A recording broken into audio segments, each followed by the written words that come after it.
We're breaking a record. We have 6. You got too much time. If that watches.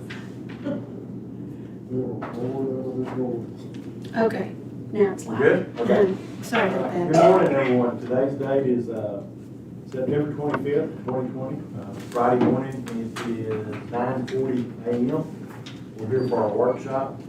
Our first item on the agenda this morning is our auditor. We're gonna have, on Monday, we're gonna have a couple of budget amendments, and we're also gonna have some line item transfers. She also put on the agenda for Monday, the first photocopier is up for renewal. It expired on August, and it's up for renewal on September. It did go down from 207 to 138.74 a month. And then it has a maintenance agreement for 27.50. Okay. So we'll set the money on it. All right. Well, thank you.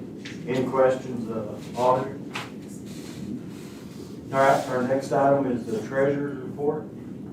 Margie? And we've reported the AP already, Okay. and the treasurer will report everything on Monday's agenda on Monday. Okay. Thank you. All right, thank you. The next item we have is the county clerk. Who's I got on there first? This is today, you've got Days, okay, all right, let me hand these out. the judges and alternate judges.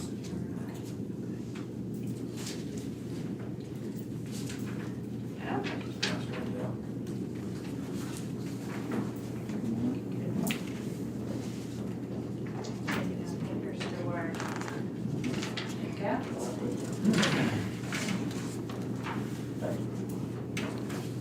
You want one for, He will be Monday. okay.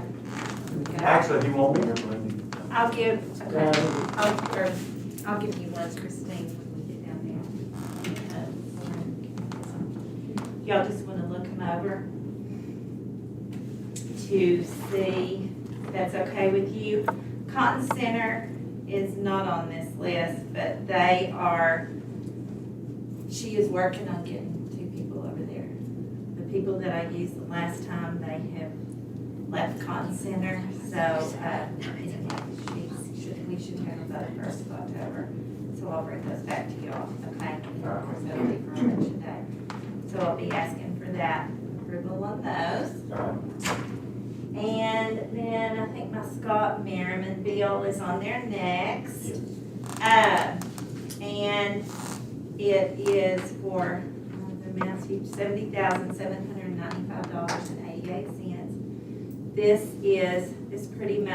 is phase 2 of a project that I started in 2019, I believe. I think I did phase 1 and 3. This finishes up pretty much my birth and death records, my old ones. And I've shown you all the books. I wish I would have brought another one just to remind you how beautiful they are. And they're now encased in a protective cover. They're the really old ones going back to whatever, 1888 or whatever, where they have taken all the acid out of them. They're archived, they're beautiful. They give us also like these little thumb drives that now we don't have to get into the books.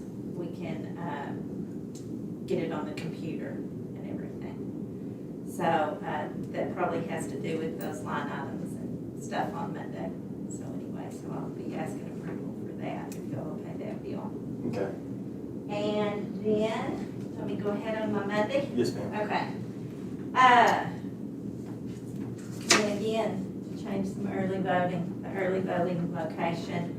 The district judges have given their okay for us to have early voting over at the Justice Center, which I think will be awesome, you guys.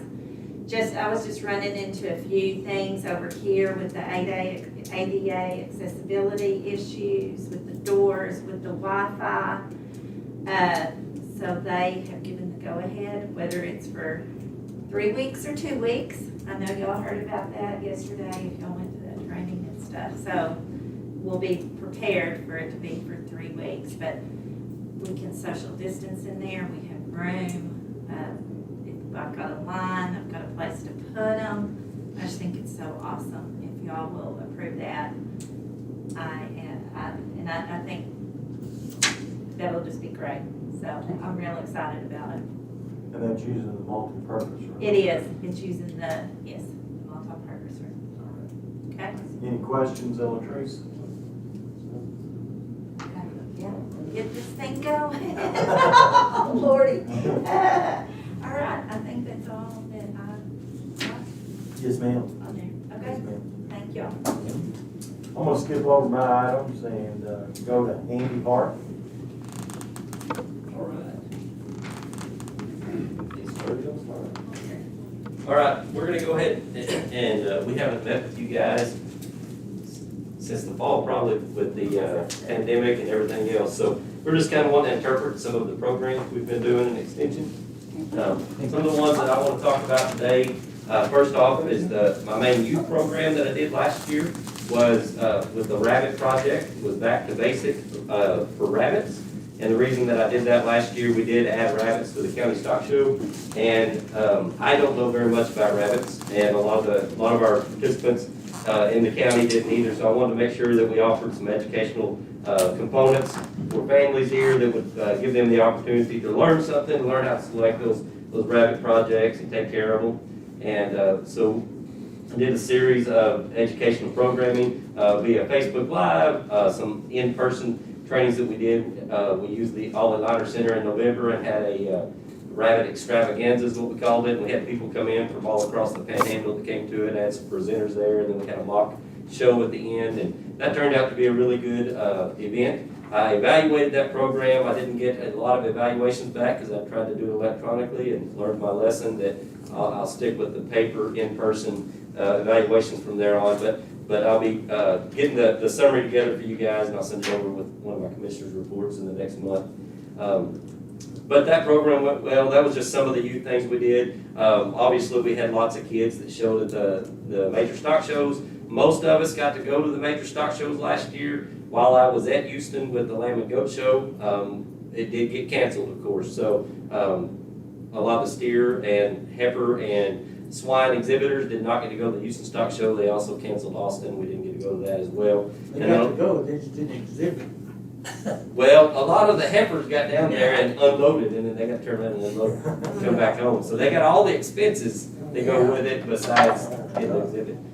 Fortunately, Houston did come back for all the exhibitors that had an entry that didn't get to participate, and they are paying them a premium. I don't remember the exact numbers, but like a swine, I think is getting $900 for an entry. And it, you know, a lot of those people weren't guaranteed to make the sale, so they did well. I commend Houston for doing that. We have anticipation that we'll get to have all the stock shows this year. We've been having some fall fairs. I'm getting ready to go to South Plains Fair and State Fair of Texas in Dallas this next week. So we are getting to show a little bit this fall. We're hoping that everything's going to go on into the spring. With that, we also had to cancel a lot of our 4-H contests we had last year in terms of livestock judging and a lot of the spring contests we had. So I did try to offer a virtual livestock judging experience for our 4-H kids, and we had a series of 6 weeks where we met once a week, Facebook Live, and did some livestock judging online, and then we had a county competition at the end and gave awards and stuff out for that. So it's still an experience for those kids to at least get to participate in something. As far as my adult programming goes, I focused primarily on beef health last year, and a lot of the programs we had planned, obviously with pandemic, we had to adapt and do things a little differently.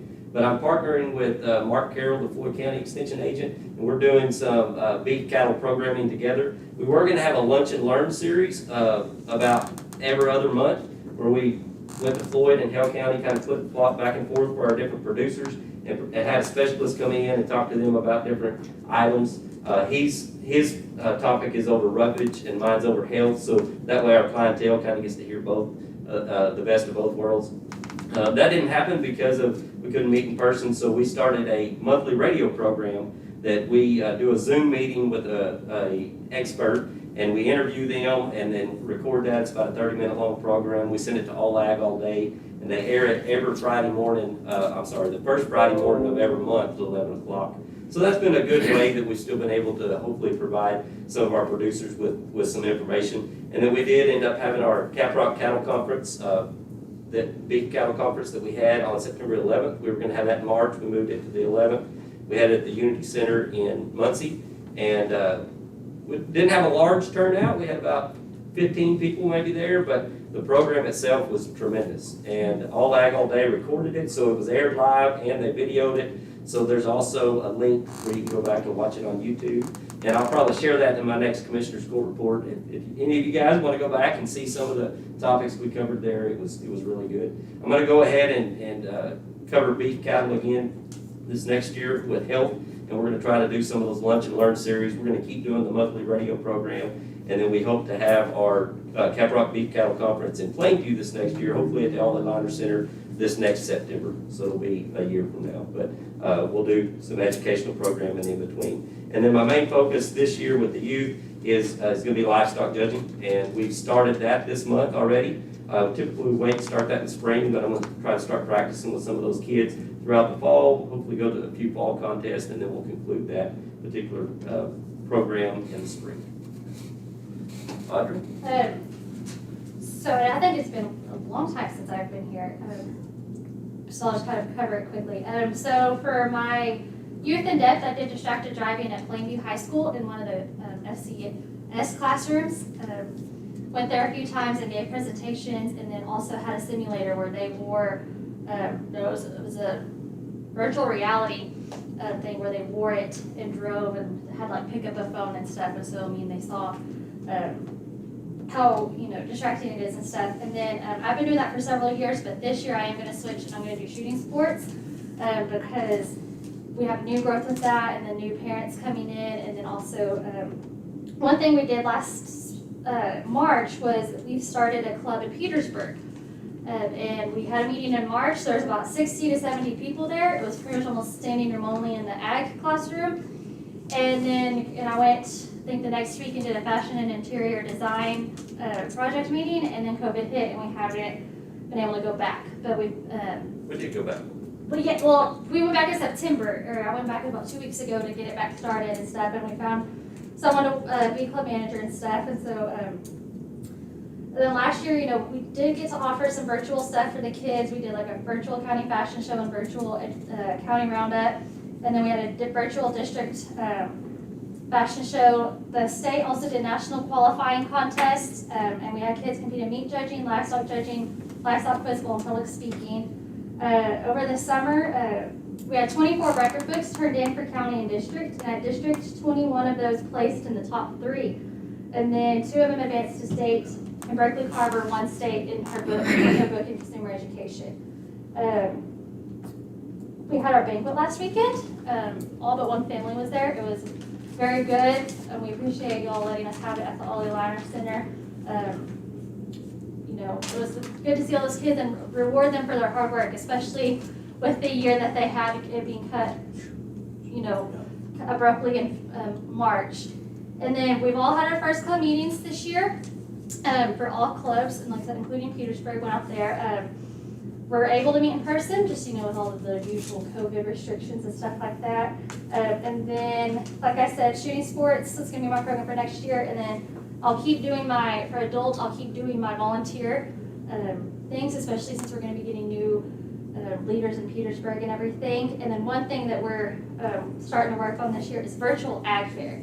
Usually the ag fair, and it's all 4th graders in the county, so between 500 to 600 kids, and we knew that there was no way that we were going to be able to host that this year. So we're going to go out and video different like cotton and corn and things like that around the county, and send it to the schools for them to see it, so then that way we still have that contact within the schools and stuff. One thing we're really proud to start that Petersburg 4-H club. We hadn't had 4-H in Petersburg in over 20 years. I don't know when the last time we had it there was, but whenever I was here the first time, we hadn't had it for a while. And so we're excited. They're excited. We're working, really partnering with those ag teachers there and not competing against them. So it's a really good, I think it's going to be a great way to get a lot of youth involved in that part of the county too. We appreciate it. We're excited. They're excited. Yes. So haven't been, offered that in a long time, so we're excited. I'll say they, when I was growing up in Florence, Petersburg was. They were the club, weren't they? Yeah. Yeah. Yeah, The I also Haitians bet and I all had some. them, they had their sheep, and they were like the sheep captain with them. The people are still there. The interest is still there. It's just, we struggled for years having a club manager and all, and so we decided we were gonna be club managers and try to kind of kick it off and get started. Fortunately, Courtney Katner had stepped up and said, hey, I'd be happy to do it, so we're just gonna help her get started. It'd be great. Next, we have a couple of office equipment line items we'd like to ask for permission. We do have a office equipment item for computers, and we are proposing that we order 2 laptops with docking stations and screens for a total of $2,218. Also asking for 2 desktop scanners for our office staff, for both Kathy and Audrey. Those would be a total of $460. And then 3 HDMI cords for our projectors to our computers. They're $6 each, so that'd be $18. And then 3 computer cameras. Our desktops that we currently have, Audrey and Kathy and myself, do not have microphones or cameras, and with us going to a lot of virtual meetings and things like that, those are $50 each, so those are that'd be a total of $150. And then a wireless clicker that we can use with our projector as we're presenting programs and stuff. That's a total of $20. So we have, in that line item, we have $2,000. So we're asking that we can transfer $875 from the 4-H agents travel, which is to the office equipment to purchase that particular office equipment. And I'll get with Lorena and Melinda and get them the numbers of where we need to transfer that from. Okay. And then also, several years ago, back whenever I was agent here the first time, we raised some money through some sponsorship, and we bought an aluminum 4-H trailer, and it was a gooseneck trailer, and we hauled that for years. It worked really well when we first bought it. We built some pens in there that we built out at one of the precinct barns, and we utilized it for years, but the way we designed the pens and things like that, it wasn't as useful as what we would like it to be anymore. So I decided to sell that trailer. So I sold the trailer, and what I'm proposing to you guys is the purchase of a 2020 Bruton bumper pull. It would be an 8-pin system with an air conditioner and a generator. It had the ramp, and it would be one that would be primarily utilized for sheep, goats, and swine, but it would be a 6-foot-tall trailer that if we wanted to take those pins out, they're very easy to take out. We could also put calves in there as well. So what I'm proposing is that 4-H would donate a portion of the money, and I'm asking to transfer some money from our current budget, and that particular trailer would then belong to the county. It wouldn't be a 4-H trailer anymore. It would belong to the county, allocated to our department. But Hale County 4-H would pay the deposit of $12,465, and then I'm asking to transfer from our payroll expenses from our FCH position a total of $11,500, and then also transferring our FCH travel for a total of $2,500, which would be a total of $14,000 that the county would be paying towards the trailer. The total cost of the trailer would be $26,465. And the reason we're looking at doing it from the payroll and the FCH travel is that position is intended to be filled, but I have talked to Michael Clausen, and he said that it would be after the first of the year before we'd be able to fill that position. So that's why we're asking to use that money. And then also, if it works out, I would like, if y'all pass this, I'd like to ask for permission to potentially park it at the All Aligner Center, and I would remove it there whenever you had events and things like that.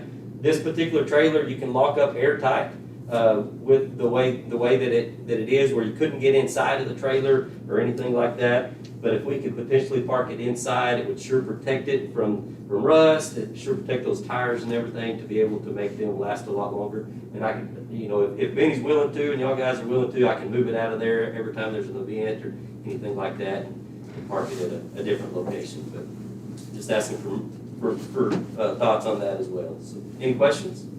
Is that aluminum trailer? No, sir, it is a steel trailer. It is a steel trailer. I did look at aluminum trailer. I preferred to go back with aluminum, but it was gonna cost me another $6,000 probably to get one like this. So, unless y'all wanna help me come up with $6,000, and then we'll do that too. Any other questions, Andy? Or? All right. All right, then we appreciate y'all's report, and then we'll take those other 2 items under consideration on Monday and vote on them. Very good. We appreciate it. All right, thank y'all. So, I was gonna say, those are just like cups that we had made, and then also there's a 4-H pin in there, and then also liquid gold, or as you know, hand sanitizer that we got for our banquet. We provided that with everybody who attended with the little hand sanitizer. So we just wanted to show our appreciation for all that y'all do. So. Well, thank you. Thank you. And I have one for Kenny. Should I leave it or just bring it back? Give it to me. If you'll leave it with Rocio, she'll be. Okay, all right, thank you. Thank y'all very much. We appreciate it.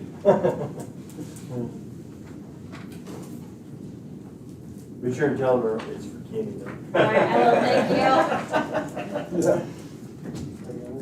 All right. Our next item is a report from Carla Glowicki on our Veterans Second Quarter Report for 2020.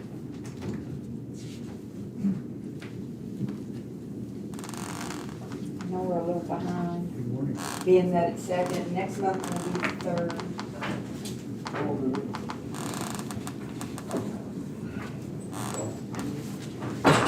So this, the second quarter was just kind of weird for everybody.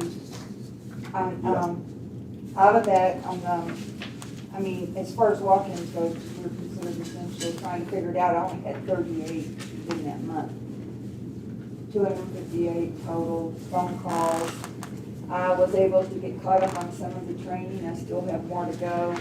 I trying to figure out, everybody's working from home. I'm just not getting phone numbers to contact people. It has just been a strange time during this part. But we kept our offices open. We were there, we were available, and there for our veterans. Yeah, that second quarter was right in the heart of COVID stuff. Yeah.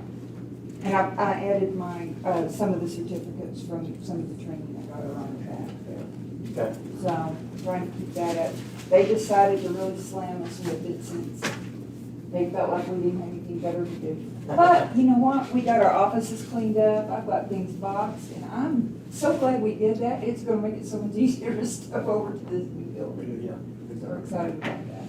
All right. Any questions of Carla? All right, then. We'll see you next month for the third quarter. Yes, right. All right. Thank you. Yes, sir. And then our next item is the Indigent Health Quarterly Report. Deborah?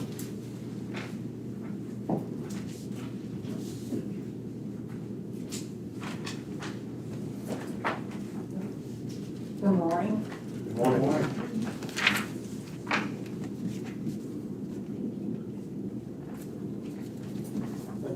This is our first time to be here since all the COVID. We gave our first report to Judge Mall to present for us.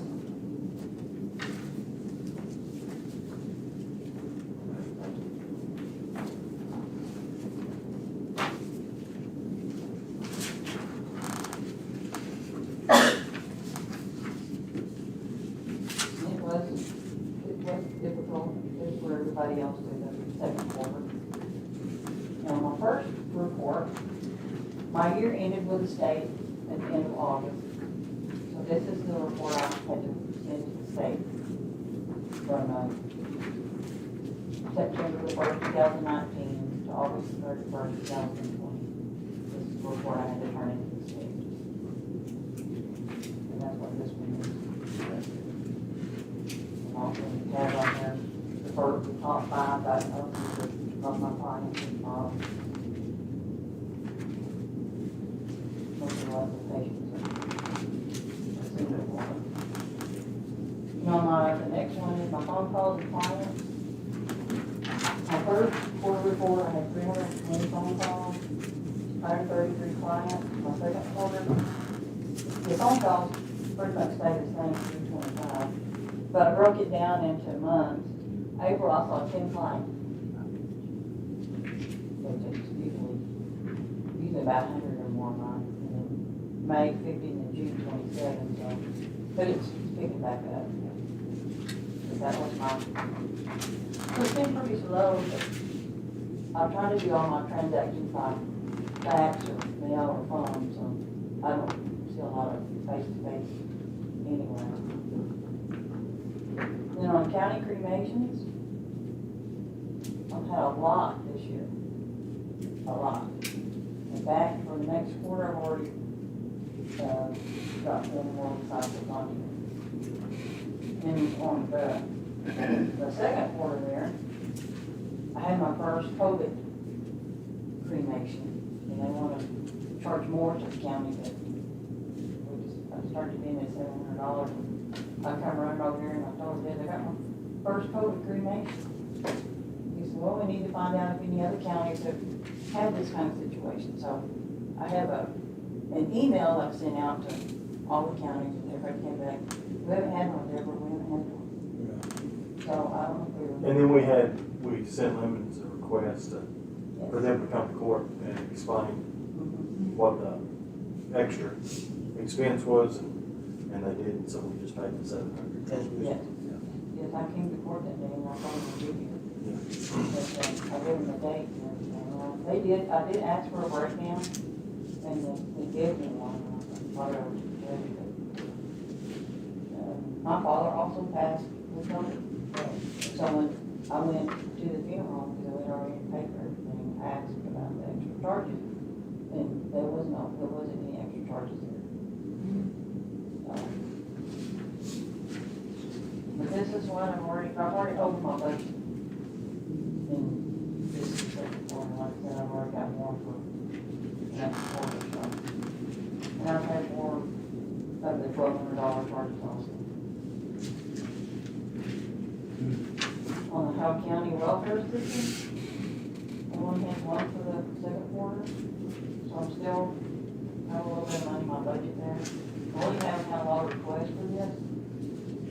And I really think it's because so many people, they're not turning off their utilities or whatever because of the COVID. So I was approached for one yesterday that they had to cut off the water, but they haven't paid their bill in 4 months. And I don't think my little $100 assistance per person is gonna really help that out. I sure can't believe it's going on what we're doing. That's the one thing one for a pharmacy, so still have to find it. And for the quarter, my average was 37 clients, which is down. I usually have around 40, 45. So my clients are down. And it gives a breakdown of the clients. And on the second page there on the age, I have 6 that are between 6 and 69. So when they do reach the age of 62, they do have to go file for Social Security. They can't stay on the program unless they're not documented. And there's no source out there going to draw from. So these are the 79 and 89, those are program documents. And it gives a breakdown of the raise, divorce, married, or widows. I have a little bit of all of them. And then I have 13 that have applied for SSI. And I have the rate and what it is for disability or SSI. And if they're SSI pending, I really can't assist them until they get to the first decision of denial. And then I can help them, but I can't help them until after they get the first decision. This is the next one, is how much money I spent for the quarter. $69,372. I'm sorry. That was $69,372. $59,372.85 for the quarter. And it's standing by the average on that as far as my expenses each month. I'm still on prescriptions, we're still going to the doctor, still paying my hospital visits. Which I'm really good, still good in my budget. And then behind that is a breakdown of each month, what I spent the money on. Physician services, and my prescriptions, and in and outpatient visits.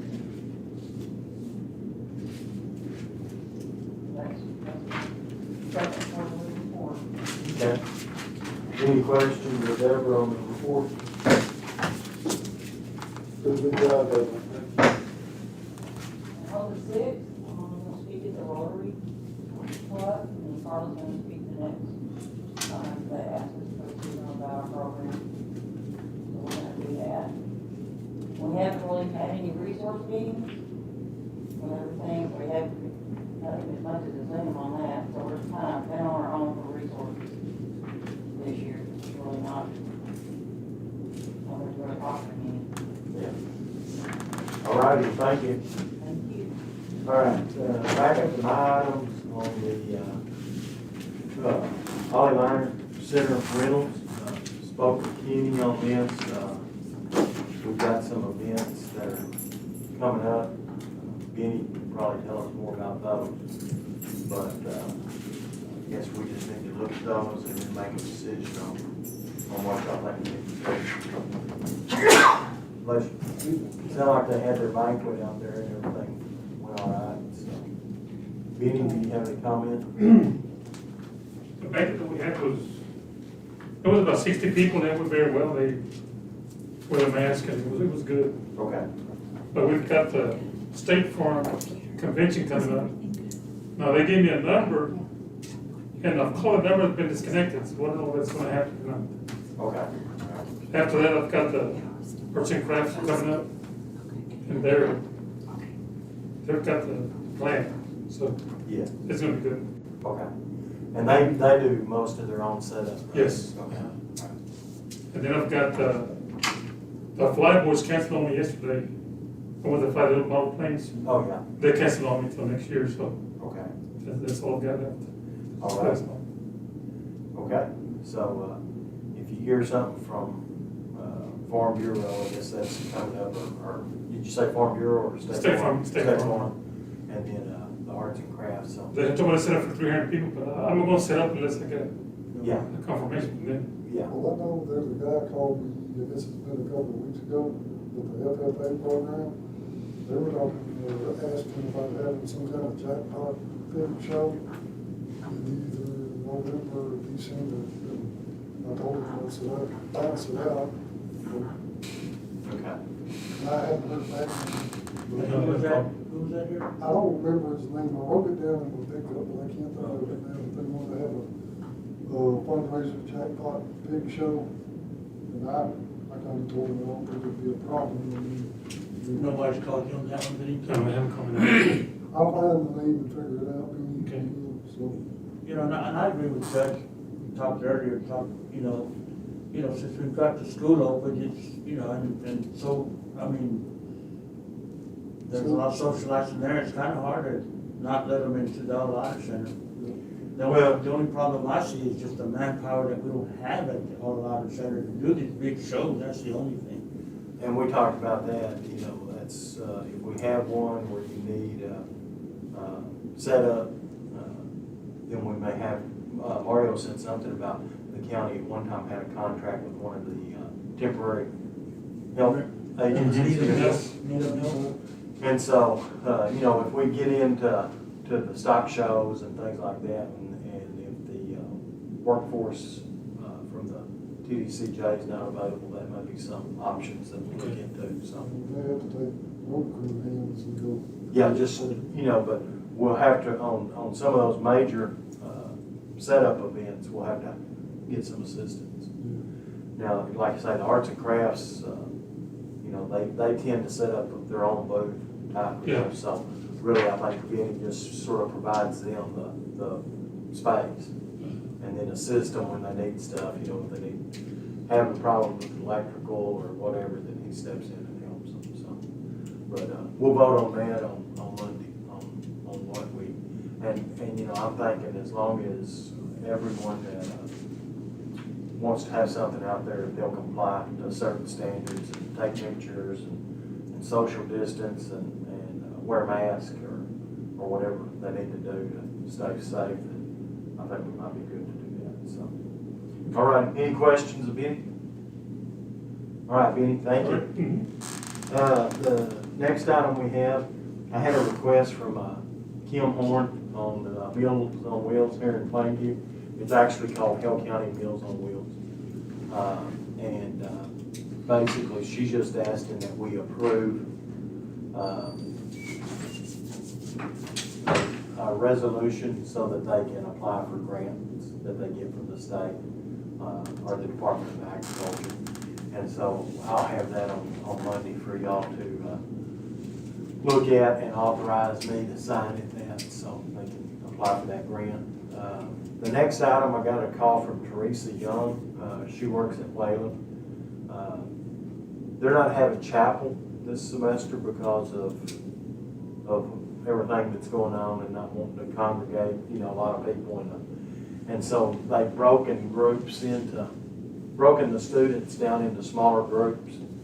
And her group is interested in having a march, sort of like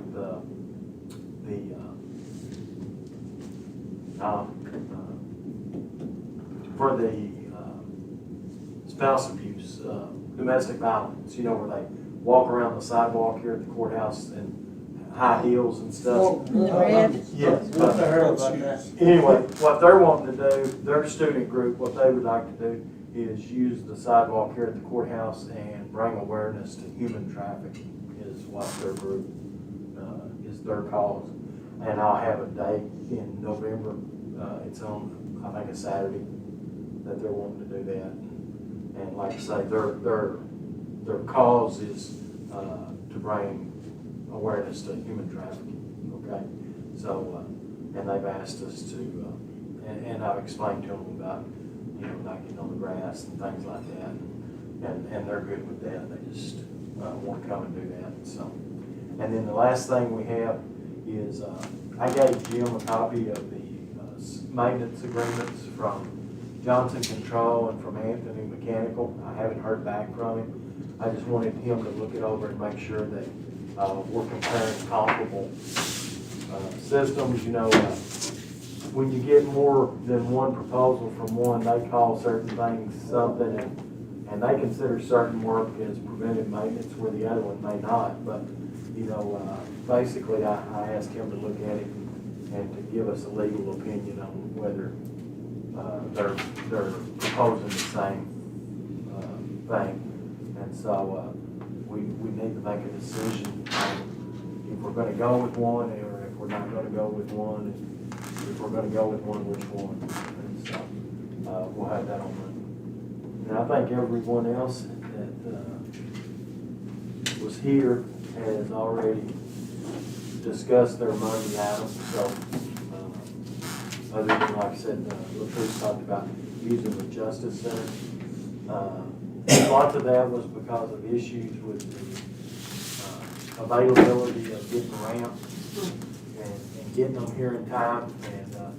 And then, of course, there's pending litigation now whether we're going to have early voting 2 weeks or 3 weeks. And so that's going to be decided, I would guess, here in the next week or so. Because if they do it 3 weeks, early voting will start, I believe, on the 13th of October. So, It's all that lawsuit. yeah, anyway, we'll look at moving that voting over there. Like I said, it's easy accessible to that room, and there's plenty of space over there. So, anyone else have anything to bring this morning? All righty, then we'll stand adjourned.